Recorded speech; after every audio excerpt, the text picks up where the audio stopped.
हरे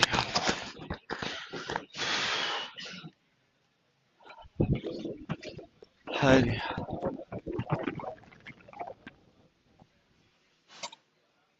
रामनवमी पढ़ी। च-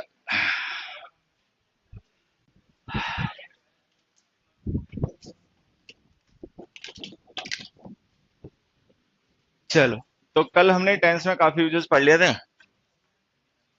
एक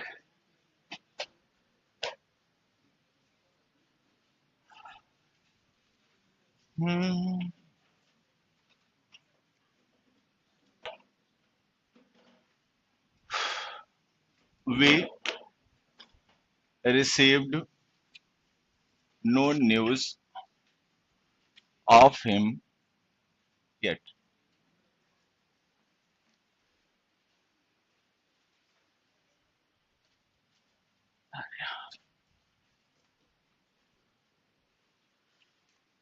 एक दो छोटे छोटे क्वेश्चंस पूछूंगा, जिससे पूछूंगा वो बता दे।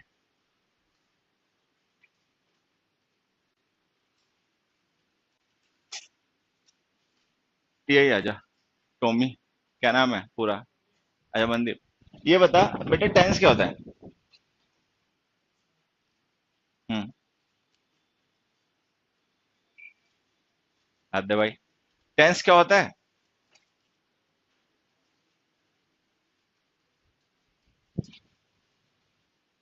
अब बताओ इसे क्या करें पड़ोसी।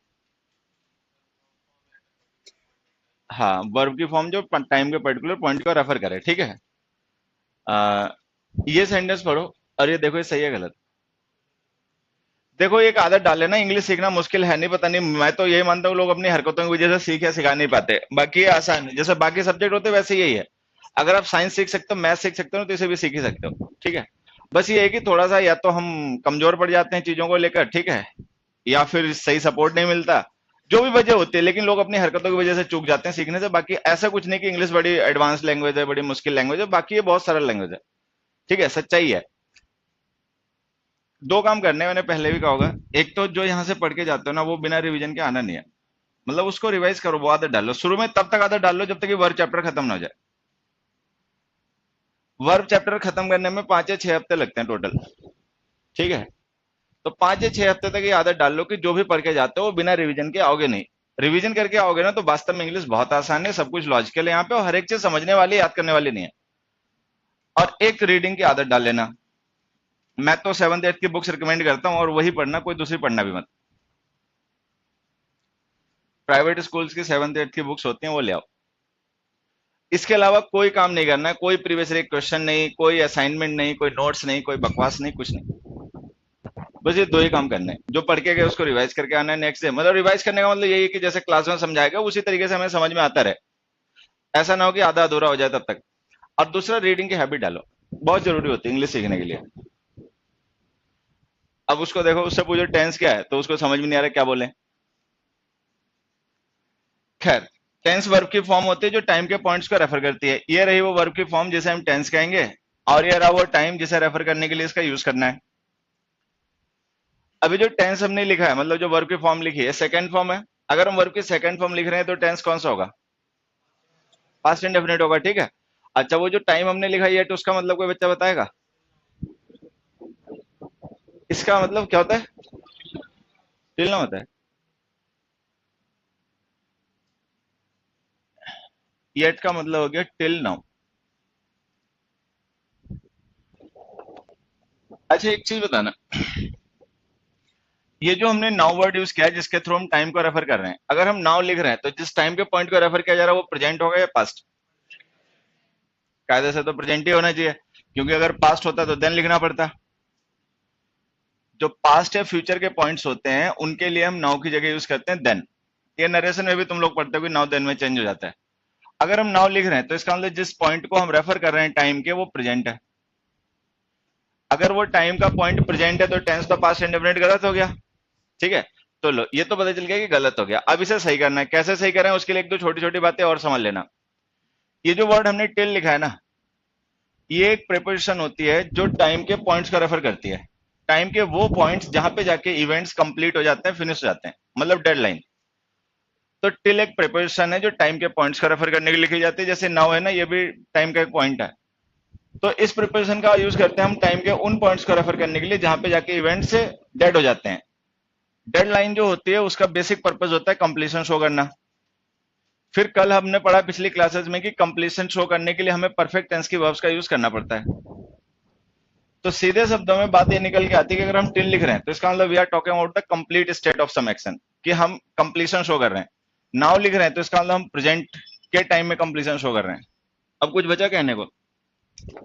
वैसे तो नहीं बचा, ठीक है, लेकिन फिर भी देखो और एक्सप्लेन कर देते हैं। अगर किसी बच्चों को समझ में नहीं आया हो कि डेडलाइन क्या और ये टिल क्या सब, तो इसको थोड़ा सा क्लियर कर लो, क्योंकि हमें समझना आगे इसी तरीके से पड़ेगा।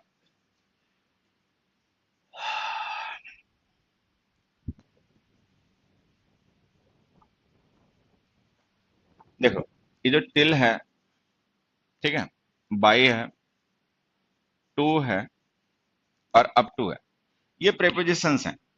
इन प्रेपोजिशंस का यूज करते हैं हम तब जब हमें उन पॉइंट्स को रेफर करना हो जहां पे जाके इवेंट्स फिनिश हो जाते हैं, कंप्लीट हो जाते हैं।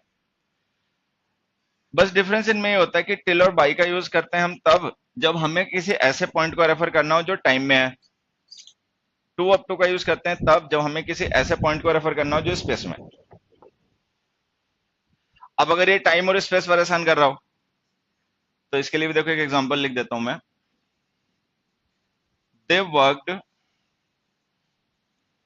Dash 5 PM, they walked dash the shop। अब ये दोनों ब्लैंक्स हमें फिल करने हैं, ऑप्शन टू और टिल हैं। देखो तो एक बार किसमें क्या आएगा?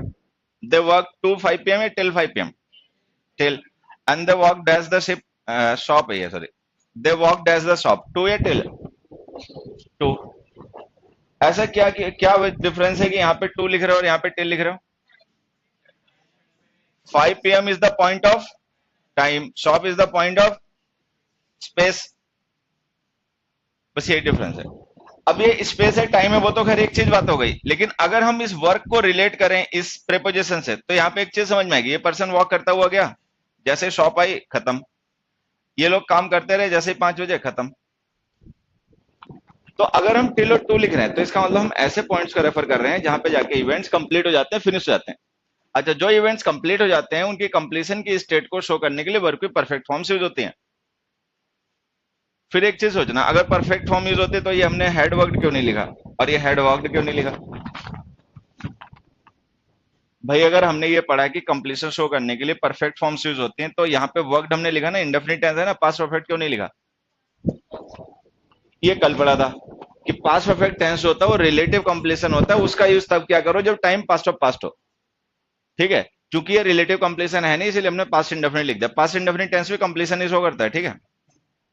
तो कुल मिला के जो मैं समझाना चाहती हूँ, बातें ध्यान रखना, प्रिपरेशन में भी काम आएंगी, जब प्रिपरेशन पढ़ाया जाएगा वहां पर भी इन चीजों की जरूरत पड़ेगी।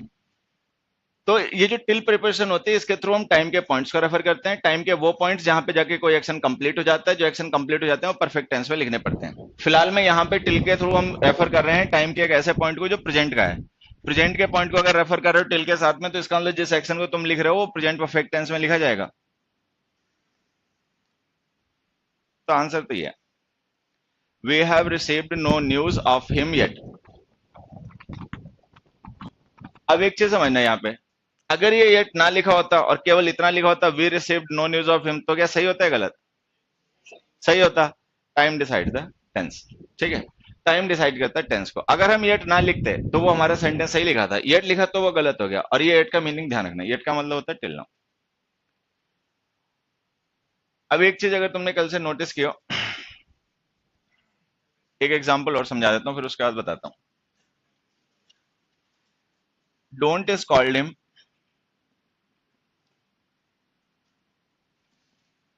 as he was with me up till now। Don't scold him as he was with me up till now। अब ये किसी प्रीवियस ईयर के पेपर में क्वेश्चन आया, किस में आया वो अपना नेट पे ढूंढ लेना, मिल जाएगा, ठीक है। ये बिल्कुल इसी हमारे कॉन्सेप्ट पे बेस्ड है जो अभी हमने डिस्कस किया। Don't scold him as he was with me up till now. अब देखो यहाँ पे हमने एक प्रीपोजिशन यूज किया अप टिल। जैसे टू से अप टू बन जाता है ना, वैसे टिल से अप टिल बन जाता है। हालांकि अप टिल का कोई बहुत ज्यादा यूज होता नहीं है इंग्लिश में, लेकिन इस एग्जांपल में उन्होंने यूज कर रखा है। जो पेपर में है उसमें अप टिल ही लिखा था, तो हमने इसे चेंज नहीं किया। तो इस अप टिल को टिल ही समझना। अगर हम अप टिल नाउ लिख रहे हैं तो इसका मतलब इनडायरेक्टली वही टिल नाउ लिख रहे हैं। अगर हम यहाँ पे टिल नाउ लिख रहे हैं तो इसका मतलब कौन सा टेंस लिखना पड़ेगा हमें? Present perfect. ये जो वर्ब हमने लिखी है जरा देखना, तो ये कौन से टेंस में? Past indefinite. वॉज वर्ब की सेकंड फॉर्म होती है, तो ये जो वॉज हमने लिखा है सेकंड फॉर्म है। अगर ये सेकंड फॉर्म में थे तो पास्ट इंडेफिनिट टेंस बन गया। लेकिन अगर हम अप टिल नाउ लिख रहे हैं तब तो प्रेजेंट परफेक्ट होना चाहिए। प्रेजेंट परफेक्ट टेंस बनाने के लिए क्या करना पड़ेगा? हैज के साथ थर्ड फॉर्म लिखनी पड़ेगी। थर्ड फॉर्म क्या होती है? Been. Was verb second form होती है, बीन थर्ड फॉर्म होती है। तो ये सेंटेंस हमें ऐसे लिखना पड़ेगा, don't scold him as he has been with me up till now. तो जब भी हम किसी ऐसे एक्शन को रेफर करें जो किसी डेडलाइन से रिलेटेड है, ये जो टिल अप टिल लिखते हो ना, ये सब डेडलाइन के लिए प्रिपरेशन यूज होती है। तो इनसे हमें ये पता चल जाता है कि जिस एक्शन की बात की जा रही है वो कंप्लीट स्टेट का है। अगर वो प्रेजेंट में कंप्लीट हुआ एक्शन है तो प्रेजेंट परफेक्ट टेंस लिखा करो। प्रेजेंट परफेक्ट टेंस यही है, हैज बीन। चलो कुछ और भी क्वेश्चन डिस्कस करेंगे, लेकिन उससे पहले एक चीज और देखना। यहाँ पे जो हमने सेंटेंस लिखा था पहले, जो गलत हो गया हमारा टेंस, वो था पास्ट इंडेफिनिट, तो हमने उसको प्रेजेंट परफेक्ट बनाया। यहाँ पर भी था पास्ट इंडेफिनिट, तो हमने उसको प्रेजेंट परफेक्ट बनाया। लेकिन अगर तुम्हें ध्यान रहा हो तो जब कल हम प्रेजेंट पास्ट इंडेफिनिट पढ़ रहे थे, तो वहां पे जो हमने गलत टेंस लिखे थे वो थे प्रेजेंट परफेक्ट। होता क्या है कि जब भी पास्ट इंडेफिनिट और प्रेजेंट परफेक्ट के क्वेश्चंस पूछने होते हैं ना, तो इन्हीं मतलब इन्हीं टेंसेस को एक दूसरे जगह लिखा जाता है। पास्ट इंडेफिनिट जगह प्रेजेंट परफेक्ट लिख दिया, प्रेजेंट परफेक्ट जगह पास्ट इंडेफिनिट लिख दिया। क्योंकि इन टेंसेस में कुछ ऐसा कंफ्यूजन होता है कि जो मतलब हमसे गलती करवा देता है। वो उस कंफ्यूजन की वजह होती है इनके डिफरेंसेस और इनकी सिमिलरिटी। क्या इनमें सिमिलरिटीज हैं, क्या इनके डिफरेंसेस हैं, वो देखो एक बार एक एग्जांपल से समझते हैं। हमने एक सेंटेंस लिखा, दे हैव रिटर्न्ड होम। दूसरा लिखा, दे रिटर्न्ड होम। अब देखो इसमें हमने लिखा प्रेजेंट परफेक्ट टेंस, इसमें हमने लिखा पास्ट इंडेफिनिट टेंस। कौन से वाला सही है? दे हैव रिटर्न्ड होम सही है या दे रिटर्न्ड होम सही है? हाँ, कौन सा वाला सही है, ए या बी? देखो एक चीज और बताता हूं, जब तक किसी बात को सही या गलत मानने का लॉजिक ना हो ना, तब तक उसको माना मत करो। गलत तो बिल्कुल मत माना करो, सही भले ही मान लो। ठीक है? जब तक किसी बात को गलत कहने की कोई वजह ना हो ना। होता क्या है ना, हमारे पेपर में केवल क्वेश्चन एरर वाले नहीं आते, नो एरर वाले भी आते हैं। ठीक है? अब वो नो एरर वाले हम जबरदस्ती गलत कर लेते हैं। नहीं कुछ पकड़ में आ रहा है तो सपोज कर लिया, ये हो गया होगा, वो हो गया होगा, ऐसे नहीं है। सेंटेंस कई बार सही भी होते हैं ना। अब पता चले नो एरर हो, तुमसे जबरदस्ती अपना टिक मार के एबीसीडी भागा है, ठीक है, तुमने गड़बड़ कर ली। तो अगर हमारे पास अच्छा, नो एरर के लिए क्या होता है? नो एरर के लिए हमारी स्टडी बड़ी डेप्थ की होनी चाहिए। हमें लगभग चीजें सब क्लियर होनी चाहिए, तभी हम जान पाते हैं सेंटेंस नो एरर वाला है कि नहीं है। नहीं तो कोई ना कोई चीज तो हम सपोज कर ही लेते हैं। ये दोनों सेंटेंस अभी सही है। हमने पढ़ा कि टेंस जो होता है that is decided by time. अब यहाँ पे हमने कोई टाइम लिखा नहीं है, तो चाहे ये लिखो चाहे ये लिखो, इससे कोई फर्क नहीं पड़ता, दोनों ही सही है। अब मैं तीसरा सेंटेंस लिखता हूं, they have return home last month. फिर से हमने वही टेंस लिखा जो ऊपर सही था, बस इस बार उसके साथ टाइम लिख दिया। अब क्या ये तीनों सही? अब वही दोनों सही है, गलत हो गया। अब इसके खैर गलत होने की तो सीधी सी वजह यही लिखी कि आपने टाइम लिख दिया पास, तो ये गलत हो गया। तो टाइम पास का लिख देने की वजह से टेंस गलत हो गया, टाइम डिसाइड द टेंस। लेकिन चलो, क्या हम ये मान के चल सकते हैं यहाँ पे कि इन दोनों सेंटेंस में हमने टाइम नहीं लिखा, लेकिन क्या ऐसा हो सकता है कि ये दोनों एक्शन भी लास्ट मंथ के ही हो?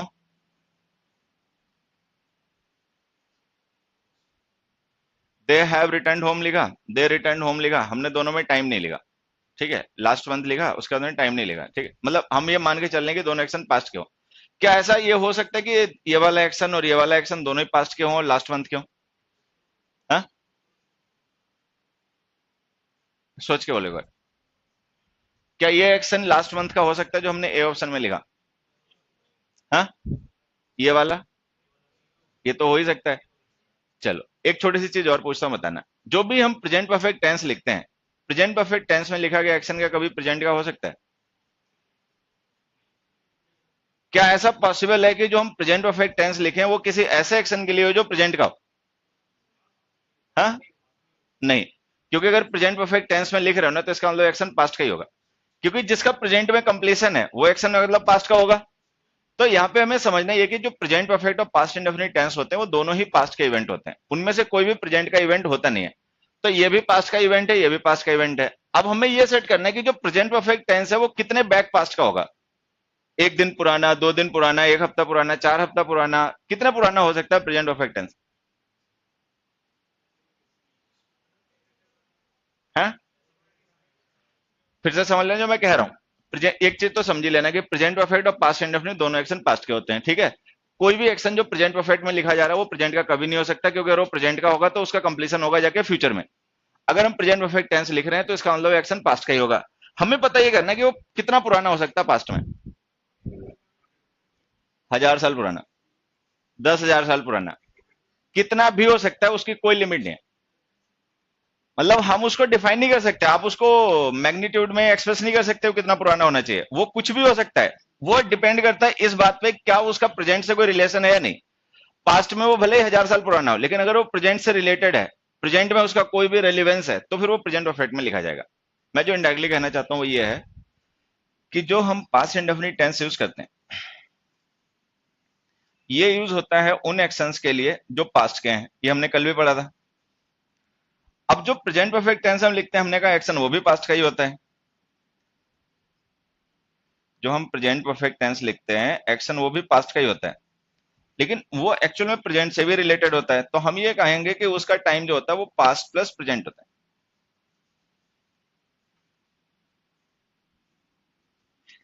अब ये बात तुम्हें समझनी है। ये दो टाइम हो गए, ध्यान देना, एक पास्ट है और एक पास्ट प्लस प्रेजेंट है।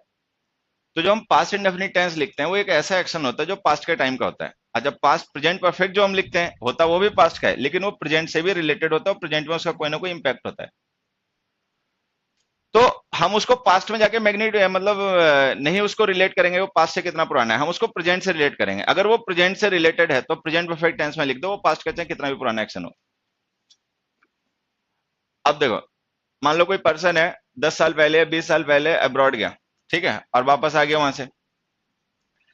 कोई हमसे उसके बारे में पूछ रहा है कि वो वापस आया कि नहीं आया। अब मैं उसको क्या बताऊं, दे हैव रिटर्न होम या दे रिटर्न होम या दे हैव रिटर्न होम? ना, दोनों नहीं। दोनों नहीं, अगर वो प्रेजेंट में पूछ रहा है तो फिर ये बताना पड़ेगा they have return home. Generally जो होता है, जो अनाउंसमेंट्स होते हैं ना, अनाउंसमेंट्स, अनाउंसमेंट का मतलब कोई ऐसी इंफॉर्मेशन जो हम दूसरों को बता रहे हैं वो पहले से उसे नहीं जानते, वो प्रेजेंट परफेक्ट टेंस में लिखने पड़ते हैं। जनरली जो अनाउंसमेंट या न्यूज इंफॉर्मेशन होते हैं ना, वो हमें प्रेजेंट इंडेफिनिट परफेक्ट टेंस में लिखनी पड़ती हैं, क्योंकि वो प्रेजेंट में रेलिवेंट होती हैं, तभी वो किसी को अनाउंस या न्यूज दी जाती है। अगर उस न्यूज की, उस अनाउंसमेंट की प्रेजेंट में कोई जरूरत ना हो तो वो देनी बतानी नहीं पड़ती।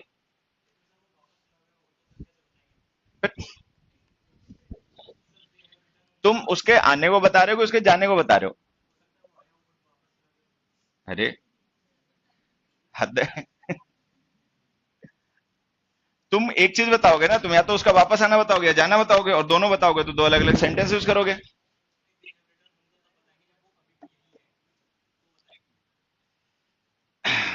यहाँ पे आ जाओ, यहाँ पे फोकस करो।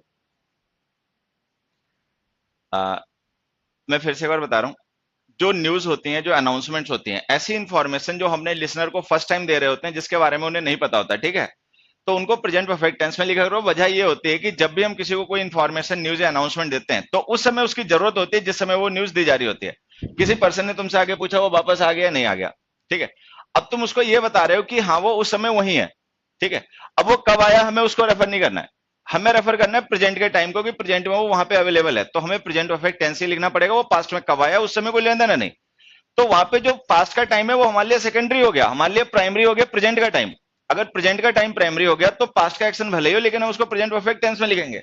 तो होता क्या है कि जो पास्ट के एक्शंस प्रेजेंट से रिलेटेड होते हैं, जिनका प्रेजेंट में इफेक्ट होता है या जो प्रेजेंट से कंसर्न होते हैं, वो हमें प्रेजेंट परफेक्ट टेंस में लिखने पड़ते हैं। कंडीशन बस ये होती है कि टाइम मत लिखो, मतलब टाइम नहीं लिखना चाहिए। अगर टाइम लिख दोगे तब तो टाइम टेंस के मतलब टेंस को अफेक्ट करेगा। Tense is determined by the time. अगर हम टाइम ना लिखें तो जो चाहे लिखो। अब एक दो सिंपल एग्जांपल से इन बातों को क्लियर करते हैं।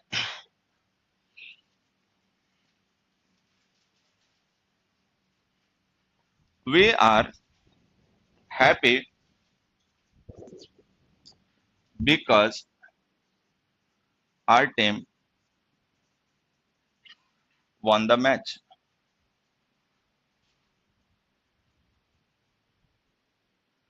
अब जैसे हमने लिखा we are happy because our team won the match, क्या हम ये माने कि हमारा हैप्पी होना टीम के मैच जीत जाने का इफेक्ट है? मानना ही पड़ेगा। ठीक है, हम खुश हैं तो ये खुशी जो है हमारी वो इफेक्ट है। किस चीज का इफेक्ट है? विनिंग द मैच का। ठीक है, तो ये कॉज हो गया। अब ये कॉज है, ये इसका इफेक्ट है। ऑब्वियस ही बात है, मैच उन्होंने पास्ट में जीता होगा तभी हम आज खुश हैं। ठीक है, लेकिन एक चीज देखो, क्या वो एक्शन प्रेजेंट से रिलेटेड है या नहीं? ये उसका इम्पैक्ट प्रेजेंट में है।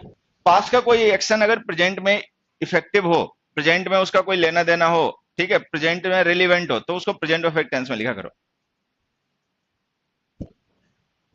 तो हमें इसको ऐसे लिखना पड़ेगा।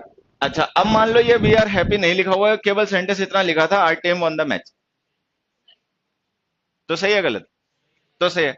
तो कुल मिला के बात है कि प्रेजेंट परफेक्ट और पास्ट इंडेफिनिट दोनों ही पास्ट के एक्शन होते हैं। अगर हम उसको प्रेजेंट की किसी सिचुएशन से रिलेट करें, प्रेजेंट की किसी सिचुएशन से कनेक्ट करें, तो हमें प्रेजेंट परफेक्ट में लिखना पड़ेगा। अदरवाइज हमारी मर्जी, जिस चाहे टेंस में लिखा करो। ठीक है, एक और एग्जांपल से इसी बात को समझना। हमने लिखा they have suffered huge loss in last 4 years।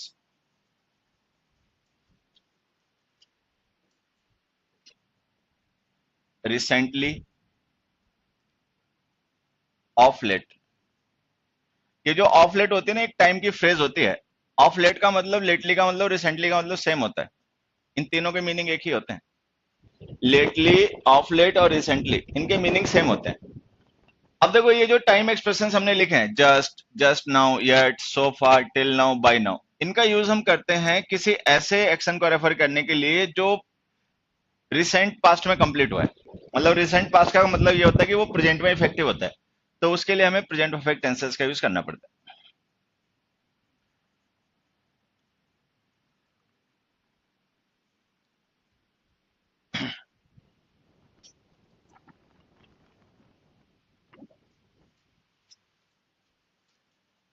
Hariom.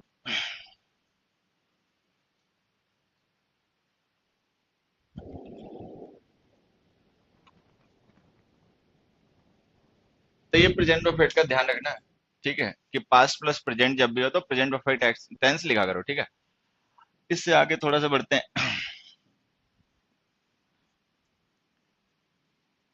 We are studying it for 2 hours। We are studying it for 2 hours।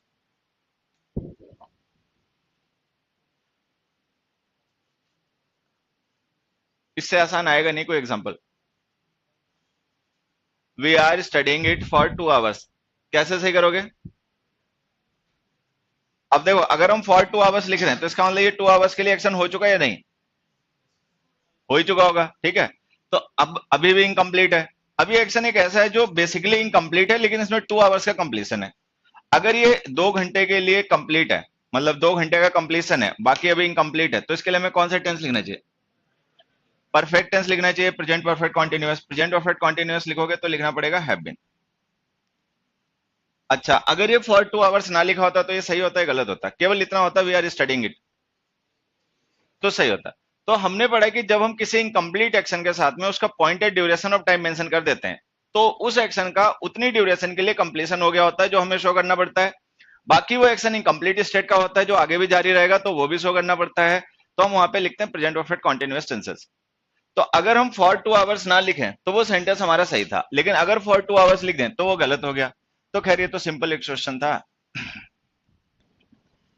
कोई भी एक्शन जो इनकम्प्लीट स्टेट का हो और उसके साथ अगर हम फॉर लिख दें या सिंस लिख दें, फॉर प्रीपोजिशन ड्यूरेशन के लिए यूज होती है, सिंस पॉइंट के लिए यूज होती है, तो उसके साथ फिर हमें प्रेजेंट परफेक्ट या परफेक्ट कॉन्टिन्यूअस टेंसेस यूज करने पड़ते हैं।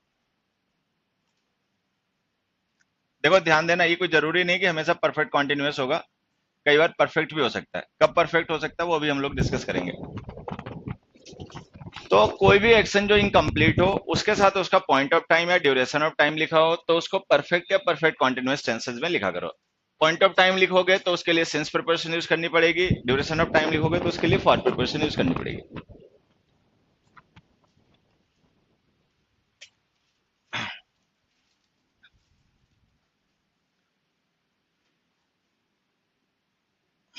अब इसी सिचुएशन को थोड़ा सा एलेबोरेट कर देते हैं।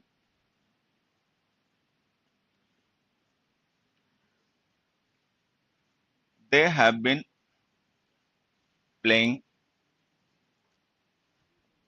For 3 hours। बच्चे बातें नहीं करो। दूसरा, they have played for 3 hours। They have been playing for 3 hours and they have played for 3 hours।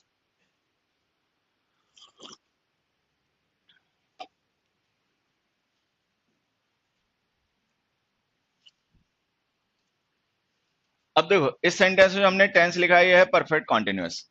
इसमें जो लिखा है वो है परफेक्ट, और ये रही ड्यूरेशन।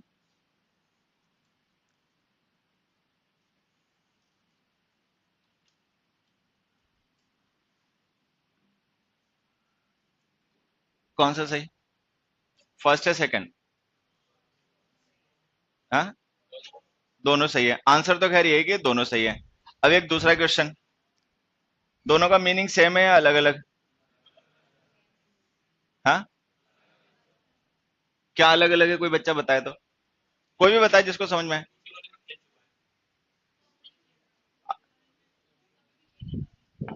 उसको बताने दो, बता बेटा।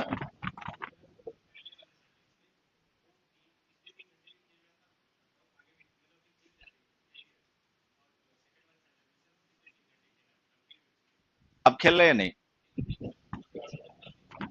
क्या ये वास्तव में हम मान सकते हैं कि वो अभी भी खेल रहा हो सकता है, जो दूसरा वाला एग्जाम्पल हो इसमें भी अभी खेल रहे हो? क्या ये दूसरे एग्जाम्पल का मीनिंग हो सकता है कि वो अभी भी खेल रहे हो जिनके बारे में बात कही जा रही है? नहीं, इतना श्योर कैसे?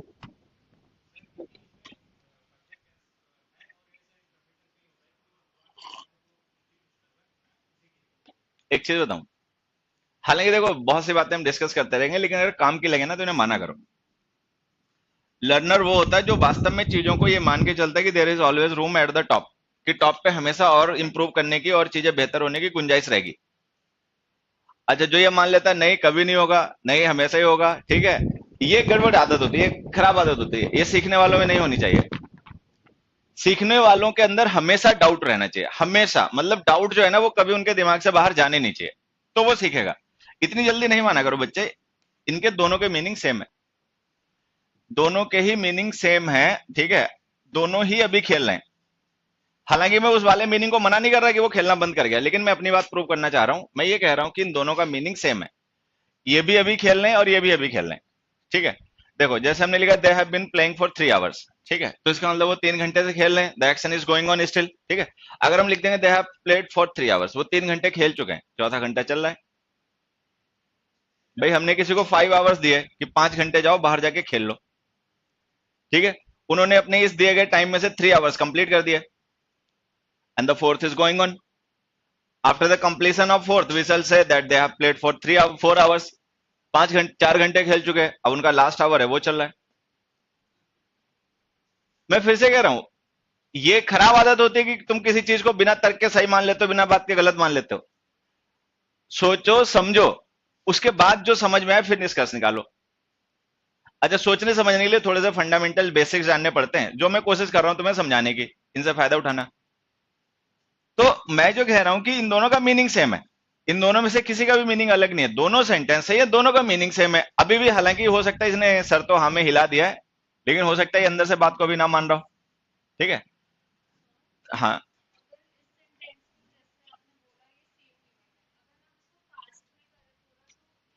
तब मीनिंग बदल जाएगा। अगर हम ये लिखे ना दे प्लेड फॉर 3 hours, तो इसका मतलब हमें मानना पड़ेगा द एक्शन इज कंटिन्यूस, ठीक है। हालांकि वो बात मैं बाद में बताता, लेकिन चलो इन्होंने पहले बुलवा ली। तो देखो, अगर हमें वास्तव में ये कहना हो कि वो नहीं खेल रहे हैं, ठीक है, तो इसको ऐसे लिखना, they played for 3 hours. Past indefinite tense लिखोगे ना तो ये मानना पड़ेगा कि action is not valid in present.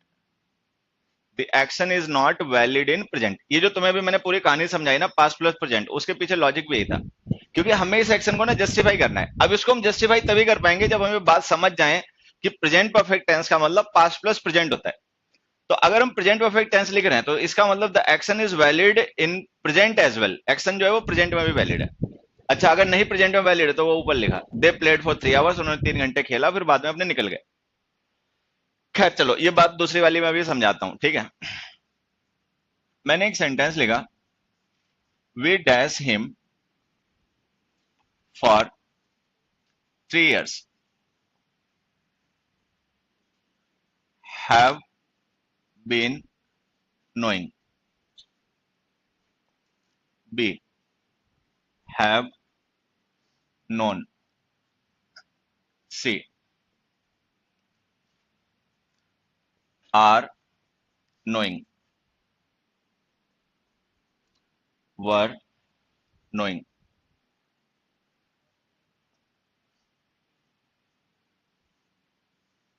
यही बेटा, तू आजा वापस। क्या लगा था?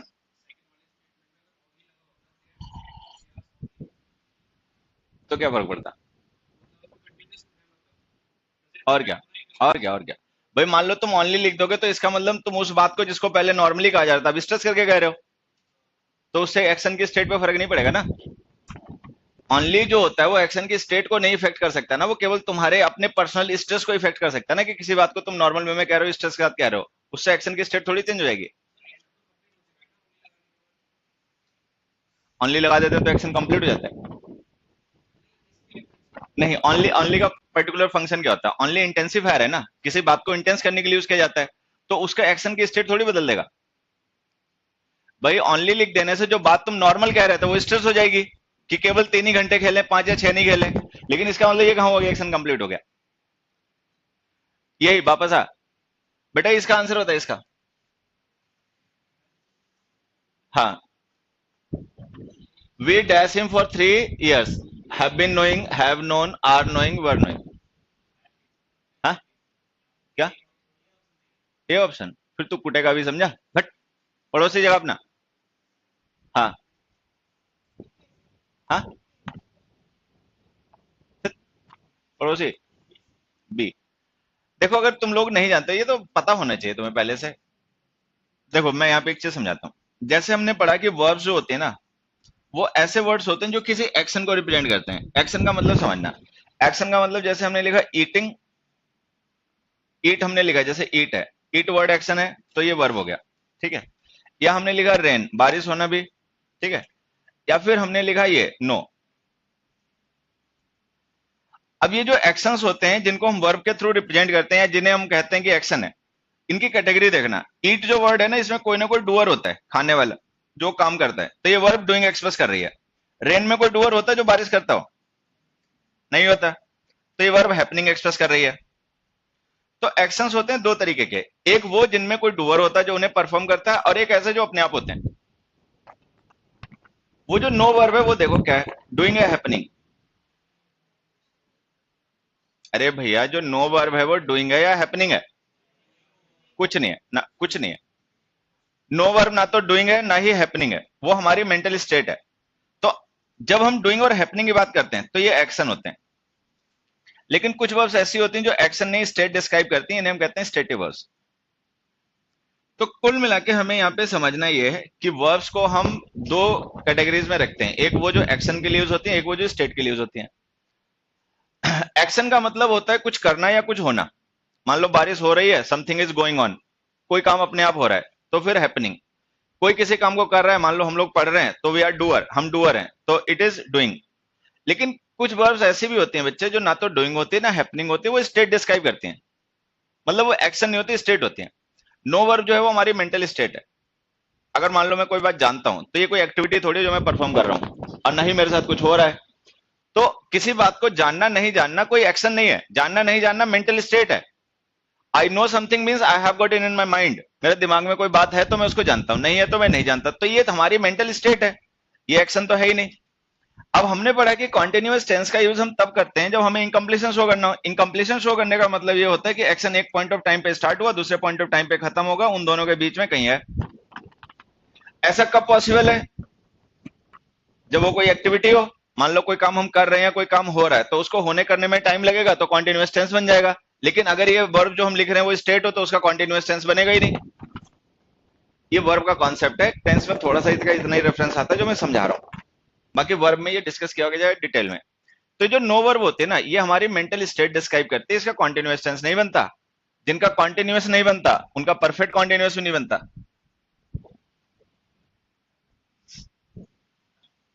पगले ही हो गया, मतलब पेपर में आएगा तो तुम ए ऑप्शन टिक मार के आओगे। हाँ, तो इसका आंसर है have known.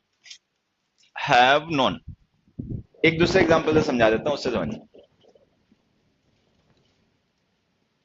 I have been liking this dish since childhood. अब मान लो कोई पर्टिकुलर ऐसी डिश है जो मुझे बचपन से पसंद है, तो मैंने ऐसे लिख दिया, I have been liking this dish since childhood. ठीक है, अब हमने परफेक्ट कॉन्टिन्यूअस टेंस लिख दिया। ठीक है, अच्छा लिख इसलिए दिया क्योंकि वहां पे पॉइंट ऑफ टाइम लिखा था। लेकिन ये क्या है, लाइक करना क्या है? एक्टिविटी है क्या कोई? लाइक करना एक्शन है? नहीं है, ये मेंटल स्टेट है। कोई चीज हमें पसंद है या नहीं पसंद है, वो कोई एक्टिविटी नहीं है, वो कोई एक्शन नहीं है, वो हमारी अपनी मेंटल स्टेट है। अब अगर ये वर्ड मेंटल स्टेट है तो इसका कॉन्टिन्यूअस टेंस बनेगा नहीं। जिसका कॉन्टिन्यूअस नहीं बनेगा उसका परफेक्ट कॉन्टिन्यूअस बनेगा। कौन सा टेंस लिखोगे फिर? Perfect tense. ये आंसर। तो हमें इसको ऐसे लिखना पड़ेगा, I have like this dish since childhood. और ये बात ध्यान रखना कि ठीक है, वर्ब्स जो होती हैं वो डूइंग हैपनिंग के अलावा स्टेट भी डिस्क्राइब करती हैं।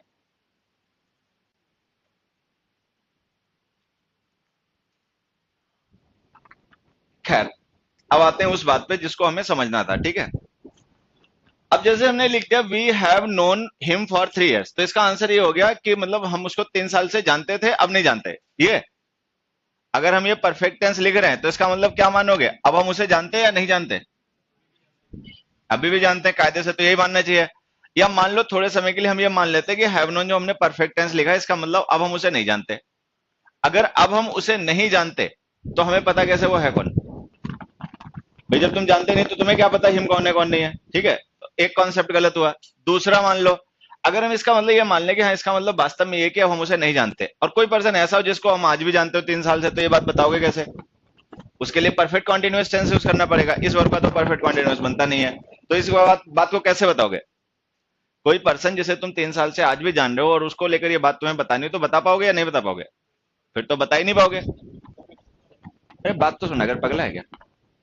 तो अगर हम ये मान लें कि we have known him for 3 years, इसका मतलब ये हो गया कि अब हम इस पर्सन को नहीं जानते। तो अगर कोई पर्सन ऐसा हो जिसको लेकर हमें ये कहना हो कि हम आज भी उसे जानते हैं, तब तो ये बातें कहनी हमारे लिए मुश्किल हो जाएगी, क्योंकि फिर उसके लिए परफेक्ट कॉन्टिन्यूअस टेंस बनाना पड़ेगा, जो कि इस वर्ब का बनेगा नहीं। फिर वहां पे चुप होकर खड़े हो जाना। जब ये कहना पड़े, बोलना ही मत, मुंह बंद कर लेना। बात समझ में आ रही है जो मैं समझा रहा हूं? ये परफेक्ट टेंस इनकम्प्लीशन शो कर रहा है, कंप्लीशन नहीं। इसका मतलब ये है कि वी स्टिल नो हिम, इसका मतलब ये नहीं है कि we don't know him now.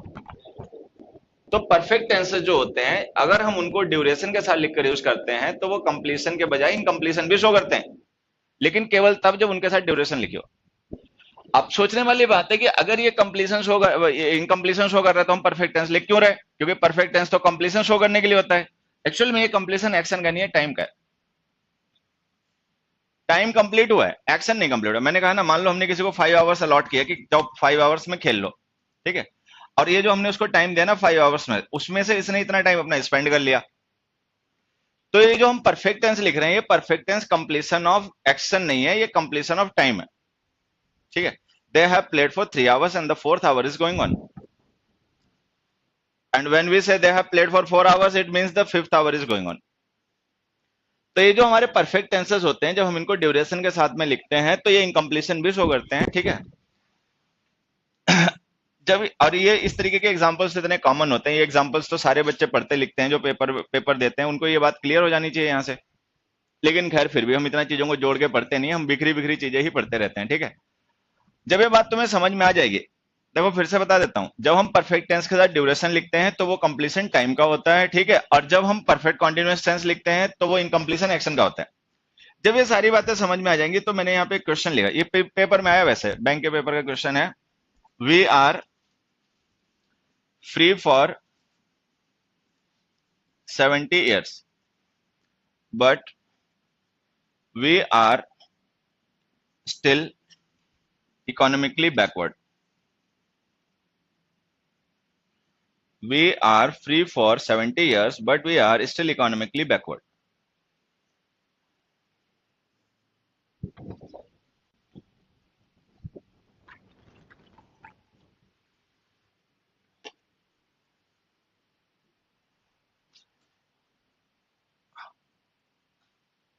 अब देखो समझना, यहां पे हमने ड्यूरेशन लिखी फॉर 70 years, ठीक है, ये ड्यूरेशन है, और ये हमारा टेंस है, मतलब वर्ब की फॉर्म जो है आर। आर वर्ब की कौन सी फॉर्म है? फर्स्ट फॉर्म है, फर्स्ट फॉर्म है। फर्स्ट फॉर्म का मतलब कौन सा टेंस? इंडेफिनिट, इंडेफिनिट टेंस हो गया, ठीक है। अच्छा, इंडेफिनिट टेंस में क्या हम ड्यूरेशन लिख सकते हैं? अरे भाई, इंडेफिनिट टेंस में ड्यूरेशन लिख सकते हैं क्या? हट, ये देखो, ये नहीं लिखी यहाँ पे, लिख सकते हैं बच्चे, बिल्कुल। अरे प्रेजेंट में भी लिख सकते हैं, बिल्कुल लिख सकते हैं। इंडेफिनिट टेंसेस में भी हम ड्यूरेशन लिख सकते हैं अगर वो एक्शन उतनी ही ड्यूरेशन के लिए फैक्ट हो, ऐसे समझना। बात सुनो, तुम लोग बहुत हिले हुए हो। मान लो कोई ऑफिस किसी, मतलब कोई पर्सन किसी ऑफिस में काम करने जाता है, रोज जाता है, रेगुलर एक्शन है, और 8 आवर्स के शिफ्ट में काम करता है, तो काम करना रेगुलर एक्शन हो गया, और ये देखो ड्यूरेशन भी है, ठीक है। मान लो हम यहाँ रोज पढ़ने आते हैं, ठीक है, रेगुलर एक्शन है, और 2 आवर्स के ड्यूरेशन भी है।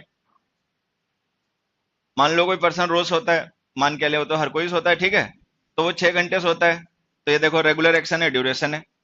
फिर से पूछ रहा हूं, क्या इंडेफिनिट एक्शंस में भी ड्यूरेशन होती है? बिल्कुल होती है भाई, बिल्कुल होती है, लेकिन उनमें और परफेक्ट कॉन्टिन्यूअस टेंस वाले, फिर इनमें डिफरेंस क्या हो जाता है? अब ड्यूरेशन इंडेफिनिट टेंस में भी है, ड्यूरेशन परफेक्ट टेंस में भी है, परफेक्ट कॉन्टिन्यूअस टेंस में भी, तो डिफरेंस क्या है? वो डिफरेंस यहां से समझना। होता क्या है कि जो इंडेफिनिट टेंसेस होते हैं उनमें भी ड्यूरेशन होती है, लेकिन वो एक्शन उतनी ड्यूरेशन के लिए फैक्ट होते हैं। जैसे हमने लिखा ही स्लीप्स फॉर 6 आवर्स, तो ये इंडेफिनिट टेंस जो हमने लिखा ड्यूरेशन के साथ में, ये ठीक है, और हमें ये मानना पड़ेगा ये उस पर्सन की हैबिट है। ही स्लीप्स फॉर 6 आवर्स का मतलब हो गया इट इज अ फैक्ट कि वो 6 घंटे सोता है, ना 5 ना 7। तो इंडेफिनिट टेंसेस में भी ड्यूरेशन होती है, लेकिन वो एक्शन उतनी ही ड्यूरेशन के लिए वैलिड होते हैं, ना उससे कम ना उससे ज्यादा। अच्छा, लेकिन जब हम परफेक्ट या परफेक्ट कॉन्टिन्यूअस टेंस लिखते हैं तब ऐसा नहीं रहता। जैसे मान लो अगर हम लिखते हैं he has slept for 6 hours,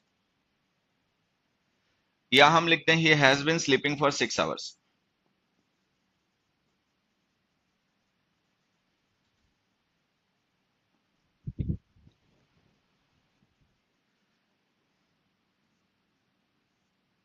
ऐसे। तो अगर हम लिख देंगे he has slept for 6 hours, he has been sleeping for 6 hours, तो हम इन्हें फैक्ट ना मान के इनकम्प्लीट एक्शन मानेंगे, और ये मानेंगे कि इन एक्शंस ने इतनी ड्यूरेशन कंप्लीट कर ली है, लेकिन हो सकता है इससे आगे भी अभी प्रोसेस में रहें, और लगभग वो रहते हैं, उससे आगे भी कंटिन्यू रहते हैं। तो जब हम परफेक्ट या परफेक्ट कॉन्टिन्यूअस टेंस के साथ में ड्यूरेशन लिखते हैं तो वो ड्यूरेशन फैक्ट नहीं होती है, वो एक्सटेंड करती है उससे ज्यादा, क्योंकि वो एक्शन होते हैं इनकम्प्लीट। लेकिन जब हम इंडेफिनिट टेंस लिख देते हैं तो वो एक्शन फैक्ट होते हैं, जो केवल उतनी ही ड्यूरेशन के लिए वैलिड होते हैं, ना उससे कम ना ज्यादा। अब उस एग्जाम्पल पे वापस जाओ, थर्ड एग्जाम्पल पे, अब तुम्हें बेहतर समझ में आएगा। हमने इंडेफिनिट टेंस लिखा we are free for 70 years, ठीक है, कि हम 30 साल 70 ईयर से आजाद हैं। क्या ये कोई फैक्ट है? क्या हम 70 ईयर्स के बाद में आजाद नहीं रहेंगे? ऐसा है, रहेंगे या नहीं रहेंगे? तो ये लिखा गया स्टेटमेंट क्या उतनी ड्यूरेशन के लिए फैक्ट है? नहीं है। वो उस ड्यूरेशन से आगे भी एक्सटेंड करेगा। अगर वो उस ड्यूरेशन से आगे भी एक्सटेंड करेगा तो हमें उसको कौन से टेंस में लिखना चाहिए? परफेक्ट कॉन्टिन्यूअस, परफेक्ट कॉन्टिन्यूअस में लिखना चाहिए। आर जो है ये बी की फॉर्म है, बी जो वर्ब होती है ना, इज एम आर, सब इसी की फॉर्म होती है। ये वर्ब भी स्टेटिव होती है, मतलब एक्शन ये भी नहीं है। ऐसे देखना, मान लो मैंने लिख दिया आई एम हैप्पी, तो जो एम है ये वर्ब है या हेल्पिंग वर्ब है? वर्ब है, वर्ब है ये। आई एम हैप्पी में एम वर्ब है, ठीक है। ये जो हमने एम वर्ब लिखी है, ये क्या शो कर रही है, डूइंग या हैपनिंग? स्टेट। भाई ये जो वर्ब है, ये ना तो डूइंग है ना हैपनिंग है, ये कोई एक्शन थोड़ी है। ये वर्ब केवल हमारी स्टेट डिस्क्राइब करने के लिए लिखी गई है, तो ये स्टेटिव वर्ब है, इसका कॉन्टिन्यूअस तो बनेगा नहीं। अगर बी की फॉर्म्स स्टेटिव वर्ब होती हैं तो उनका कॉन्टिन्यूअस नहीं बनेगा, जिनका कॉन्टिन्यूअस नहीं बनता उनका परफेक्ट कॉन्टिन्यूअस नहीं बनता, तो अब उस टेंस को कैसे सही करोगे? परफेक्ट टेंस लिख के, जिनका परफेक्ट कॉन्टिन्यूअस नहीं बनता उनके लिए परफेक्ट टेंस लिखा जाता है। परफेक्ट टेंस लिखोगे तो क्या करना पड़ेगा, हैव के साथ थर्ड फॉर्म, थर्ड फॉर्म रही बीन, ये रहा आंसर। तो ये सेंटेंस हमें इस तरीके से करना पड़ेगा, we have been free for 70 years but we are still economically backward. अब ध्यान से देखो, ये जो हमने हैव बीन लिखा है क्या शो कर रहा है, कंप्लीशन या इनकम्प्लीशन? इनकम्प्लीशन, क्योंकि ये एक्शन उस ड्यूरेशन के आगे भी एक्सटेंड करेगा, 70 ईयर्स के आगे भी एक्सटेंड करेगा। तो वो जो परफेक्ट टेंस है ना, ये तो देखो हर एक चीज जब हम पढ़ते सीखते हैं ना, तो उसके अपने अपने लेवल्स होते हैं। जब हम स्कूल कॉलेज में इंग्लिश पढ़ते हैं, ठीक है, छोटी क्लासेज में पढ़ते हैं, तो उसका अपना एक लेवल होता है। वहां पे जो बातें कही जाती हैं वो केवल उतने ही स्तर के लिए सही होती हैं, उन्हें हमेशा के लिए सच मत मान लिया करो। जब हम उसके अगले लेवल पे आते हैं फिर चीजें वहां पे नहीं बनती हैं, उसमें कुछ पुरानी चीजें हमें बिगाड़नी पड़ती हैं, तो उसके लिए तैयार रहा करो। ढीठ लोगों की निशानी ये होती है कि उन्होंने जो आधा सच पूरा मान लिया था ना, वो उसको बदलना नहीं चाहते। अब नहीं बदलना चाहते तब तो खैर कोई बदलाव भी नहीं पाएगा, लेकिन सच्चाई यही है कि जो परफेक्ट टेंसेस होते हैं वो इनकम्प्लीशन भी शो करते हैं। एक क्वेश्चन देखो और, I have this car for 2 years।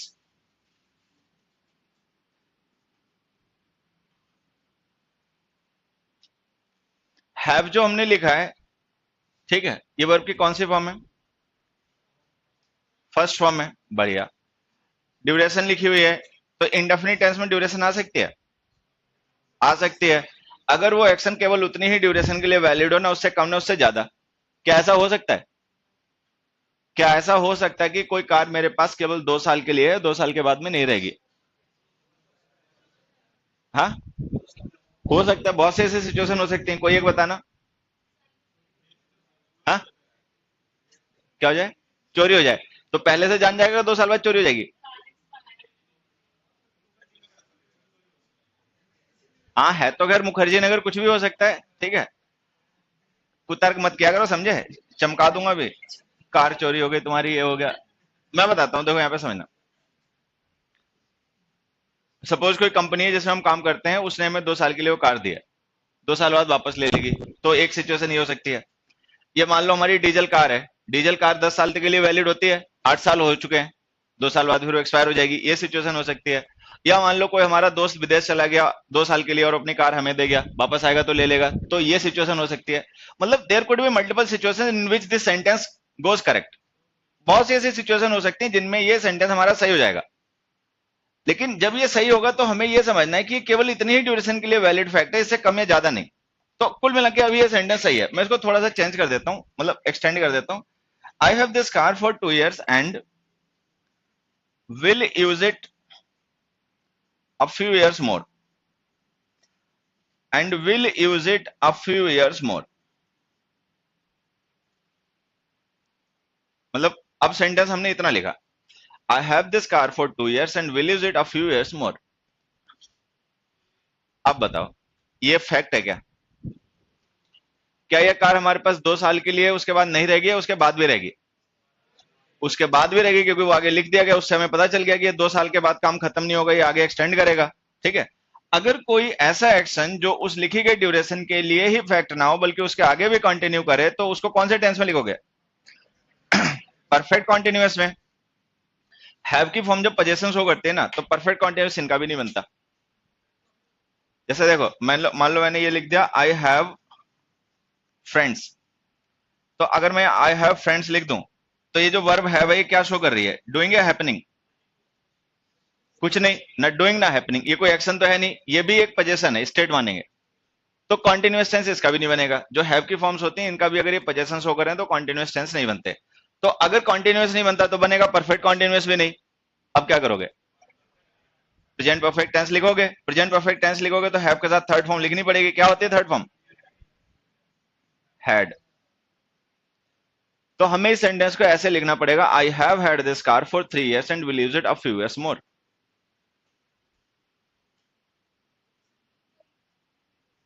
B की फॉर्म लिखनी पड़ेगी तब बीन लिखोगे ना। आर बी की फॉर्म थी तो हमने थर्ड फॉर्म बीन लिखी। अब हैव की थर्ड फॉर्म बीन नहीं होती ना, हैव की थर्ड फॉर्म तो हैड होती है, कि हर जगह बीन ही लिख देंगे जहां मन में आएगा। हाँ, इज एम आर जो होती हैं उनकी थर्ड फॉर्म होती है बीन, हैव की थर्ड फॉर्म हैड होती है।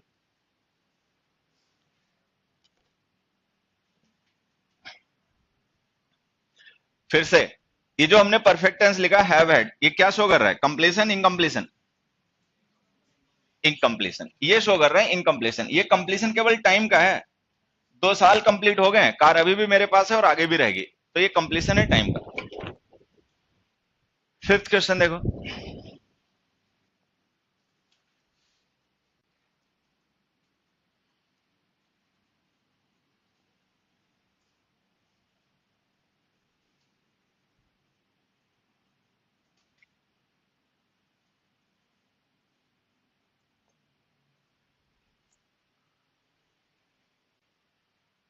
I have this doubt for 2 weeks।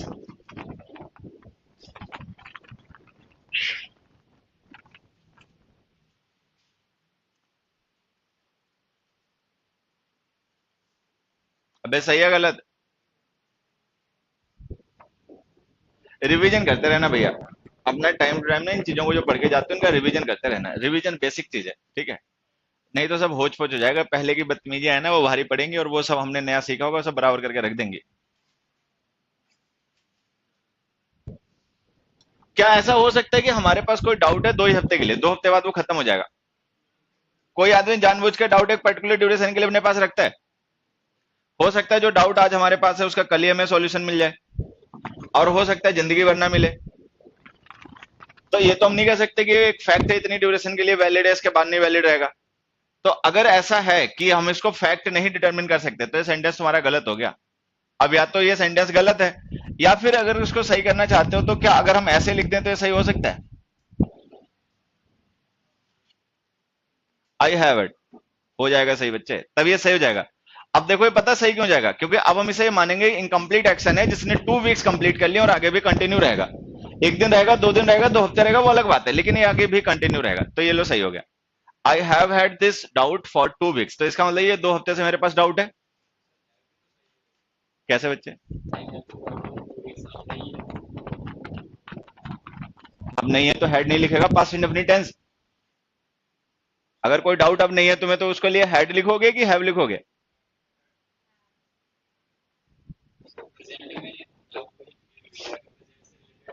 नहीं तो प्रेजेंट में तो क्लियर हो गई ना। तुम कौन से टाइम को रेफर कर रहे हो, जब वो क्लियर हो गई उसको या जब वो नहीं क्लियर थी उसको? तब तक घूम गया वो, ठीक है, घूम गया तब तक इतनी देर में।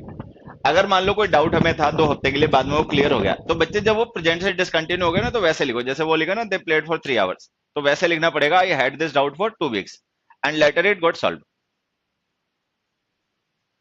अब देखो, एक तो यही सीधी सी बात जो हम यहां से समझ रहे उससे काम हो जाएगा, नहीं तो मैं तुम्हें बताता हूं। अभी थोड़ी देर पहले हम ये पढ़ रहे थे कि जो प्रेजेंट परफेक्ट टेंस होता है वो पास्ट प्लस प्रेजेंट होता है, यही पढ़ा था। तो इसका मतलब अगर हम प्रेजेंट परफेक्ट टेंस लिख रहे हैं ना तो फॉर 2 weeks को हम क्या मानेंगे, पास्ट प्लस प्रेजेंट। तो पास्ट से लेके प्रेजेंट तक 2 हफ्ते हो गए, तो ये मानना पड़ेगा। तो चाहे उसको उससे समझ लो जो थोड़ी देर पहले हमने कॉन्सेप्ट डिस्कस किया था, और नहीं तो सीधा से यहां से समझ लो कि जब हम परफेक्ट टेंस के साथ में ड्यूरेशन लिख देते हैं ना तो एक्शन इनकम्प्लीशन भी शो करते हैं। इनकम्प्लीशन का मतलब कि वो एक्शन उस ड्यूरेशन के आगे भी एक्सटेंड करेगा, तो ये सही हो जाएगा चाहे उस कॉन्सेप्ट से चाहे अपना इस कॉन्सेप्ट से। एक दो एग्जाम्पल और, he is has been ill for a week. He is has been ill, ill के absent लिखना, absent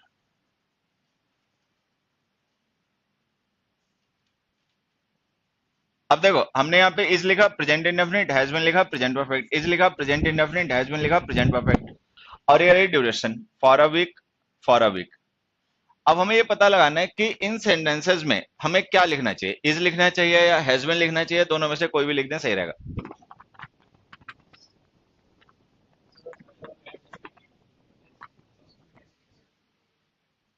फर्स्ट में इज लिख सकते हैं? क्यों नहीं लिख सकते? हाँ, अगर हम इज लिख देंगे तो प्रेजेंट इंडेफिनिट टेंस बनेगा। प्रेजेंट इंडेफिनिट टेंस में ड्यूरेशन का मतलब क्या होता है? फैक्ट। फैक्ट का मतलब वो एक्शन केवल इतनी ड्यूरेशन के लिए वैलिड है, से कम या ज्यादा के लिए नहीं। क्या कोई पर्सन जो बीमार हो उसको हम डेफिनेटली कह सकते हैं कितने दिन कितने हफ्ते बीमार रहेगा? कोई नहीं बता सकता। ठीक है, हो सकता है 2 दिन में ठीक हो सकता है 2 साल भी बीमार रहे, तो कोई नहीं बता सकता। तो ये लो, ये तो हो गया गलत। अच्छा, हैज बीन यूज कर सकते हैं? ये हो जाएगा। क्या मतलब मानोगे हैज बीन का, कि अब वो ठीक हो गया कि अभी भी बीमार है? अभी भी बीमार है, ये इनकम्प्लीशन। ये इनकम्प्लीशन है, उसका मतलब हमें ये मानना पड़ेगा वो पर्सन 1 हफ्ते से बीमार है और आज भी बीमार है, हो सकता है 2 4 5 दिन और लग जाए। इंग्लिश आसान है, लोग समझने की कोशिश करें तो लोग याद करते हैं, क्वेश्चन आंसर याद करेंगे, रूल याद करेंगे और फिर अपनी रेल बना लेंगे। इतनी मेहनत अगर सही डायरेक्शन में की जाए तो रिजल्ट आ जाए। मेहनत बहुत करते हैं, डायरेक्शन गलत होती है, बस वही ले डालती है। जितना रट्टा मारने में खोपड़ी लगा रहे हो उतनी खोपड़ी समझने में लगा लो। भाई देखो, समझ तो भगवान ने सबको दी है ना, पढ़े लिखे हो तो कोशिश करोगे तो समझ तो लोगे। अब इसमें आ जाओ, he is absent for a week, सही है गलत? कैसे सही? कोई absent है कि हम जान सकते हैं कब तक absent रहेगा? बिल्कुल जान सकते हैं, बिल्कुल जान सकते हैं। वो हम ही से छुट्टी मांग के गया 1 हफ्ते के लिए, या हमें पता है वो 1 हफ्ते के लिए शादी आदि में गया, वापस आएगा अगले हफ्ते, तो ये लो सही हो गया। अच्छा, अगर हैजबीन लिखते हैं तो भी सही होगा, मीनिंग बदल जाएगा लेकिन सही तब भी होगा। यहाँ पे एक चीज देखना, यहाँ पे पता फर्क किस चीज का पड़ रहा है? यहाँ पे सब कुछ सेम है इन दोनों सेंटेंस में, बस एडजेक्टिव अलग अलग है। यहाँ पे एडजेक्टिव है इल और यहाँ पे एडजेक्टिव एब्सेंट। तो ये एडजेक्टिव है ना, वो हमारा नियम कानून सब धारा कर दे। रूल्स ऐसे ही होते हैं। होता क्या है कि रूल्स जो होते हैं ना, वास्तव में मूर्खों के लिए होते हैं, मूर्खों ने बना लिए होते हैं मूर्ख बनाने के लिए, और उसको रूल चेप दिया बेचारे को। अगर हमें कॉन्सेप्ट समझ में आ जाए, अगर हमें बात समझ में आ जाए, तो फिर हम रूल्स का करेंगे क्या? बात समझ में आई गई तो रूल की जरूरत ही नहीं। अच्छा, मान लो रूल समझ में आ गया, बात समझ में आई नहीं, तो भी रूल का फिर क्या कर लोगे? अगर हमें बात समझ में आ गई तो फिर हम रूल के पीछे भागे क्यों? अच्छा, बात समझ में आ नहीं रही, रूल समझ में आ गया, तो फिर जब बात ही नहीं समझ में आई तो रूल समझ के तुम कर भी क्या लोगे जाके? तब भी तुम्हें तुक्के मारने। तो दोनों सिचुएशन में रूल्स बेकार ही हैं। अगर बात समझ में आ जाए तो भी वो बेकार है, बात समझ में ना आए तो भी बेकार है। वो दोनों तरीके से बेकार है, उनकी कहीं कोई जरूरत नहीं होती। बात समझ में आई नहीं, कॉन्सेप्ट पकड़ पाते नहीं, रूल याद करे घूम रहे हो, तो ये पेपर वाले दिन तुम एग्जाम्पल में यही नहीं पता लगा पाओगे कौन सा रूल टैली करना है इसमें। हजारों रूल हो जाते हैं, कैसे तुम पता करोगे इस एग्जाम्पल में कौन सा रूल लगेगा? और यही पता करने बैठ जाओगे तो 2 घंटे कैसे निकल जाएंगे, जान ही नहीं पाओगे, पेपर छूट जाएगा। फिर से एक बार बता रहा हूं, जब हम प्रेजेंट परफेक्ट टेंस लिखते हैं ड्यूरेशन के साथ में तो इनकम्प्लीशन भी शो करता है, ठीक है। और ये जो सारे एग्जांपल हम डिस्कस कर रहे हैं इन सब में ये इनकम्प्लीशन ही शो कर रहा है। हालांकि हम ड्यूरेशन को इंडेफिनिट टेंस के साथ में भी लिख सकते हैं, लेकिन जब हम उसे इंडेफिनिट टेंस के साथ में लिखते हैं तो वो एक फैक्ट होता है जो उतनी ड्यूरेशन के लिए वैलिड होता है ना, उससे कम ना उससे ज्यादा। अब एक चीज और देखना, मान लो ये जो हमने इज लिखा है गलत हो गया। अब मैं इस सेंटेंस को ऐसे लिख दूं, ही वॉज और has been ill for a week. ज्यादा दिमाग पे जोर देना नहीं, बस हल्का हल्का समझना है, घर जाके रिवीजन करना तब जोर देना। थोड़ा सा दिमाग है उसको भी तुम परेशान करो।